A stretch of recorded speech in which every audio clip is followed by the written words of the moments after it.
Managing long-term pain is a massive challenge. For a lot of people, opioids are an essential tool, but they come with this kind of hidden danger, what we're calling the opioid tolerance trap. It's a really complex problem that patients and doctors have to navigate super carefully, and in this explainer, we're going to break down exactly how they do it. So that really gets us to the core question, right? How can we possibly hang on to the benefits of these incredibly powerful medications while at the same time minimizing the very real risks that build up with long-term use? To even begin to answer that, we first have to understand the fundamental tension that's at play here. It's this constant, delicate balancing act between getting relief and managing risk. And this slide just lays it all out perfectly. On one side of the scale, you have the whole reason you're doing this, effective, sometimes absolutely essential pain relief. But on the other side, there's a huge warning sign. The longer you use these meds, the more you have to deal with the twin challenges of side effects and your body developing tolerance. Okay, so we've got this big challenge laid out. How do we navigate it? Well, the good news is, we're not just flying blind here. There are expert-led resources out there designed specifically to build a framework for safety. In the UK, one of the main resources is a guide called Opioids Aware.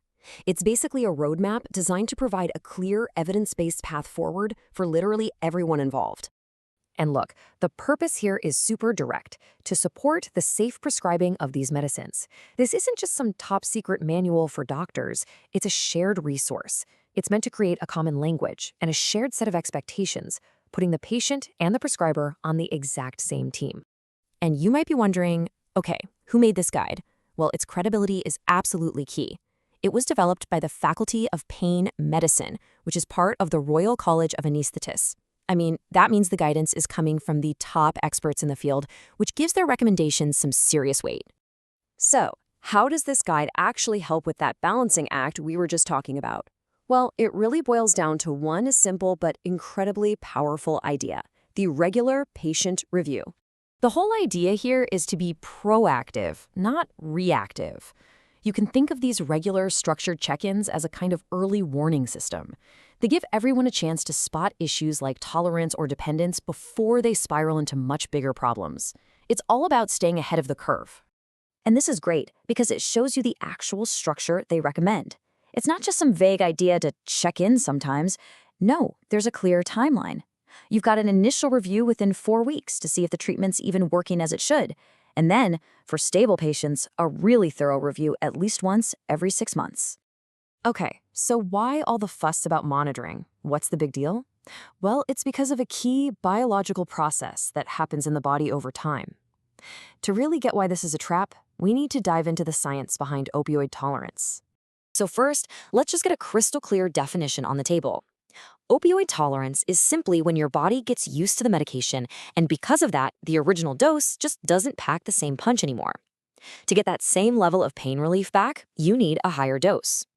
And this slide, wow, it breaks down what's actually happening inside your body step by step. So opioids work by connecting to these special receptors, kind of like a key fitting into a lock to block pain signals.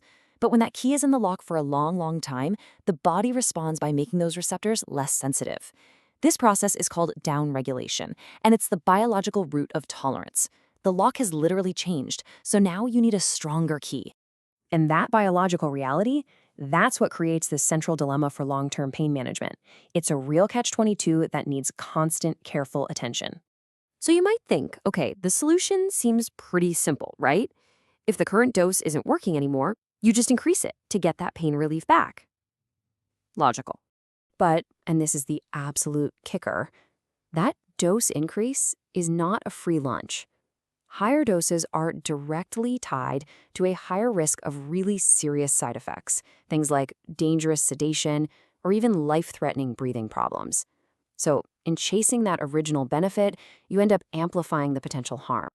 And so that brings us right back here, with the essential challenge laid bare. It is a tightrope walk. How do you manage pain effectively without constantly escalating the risk?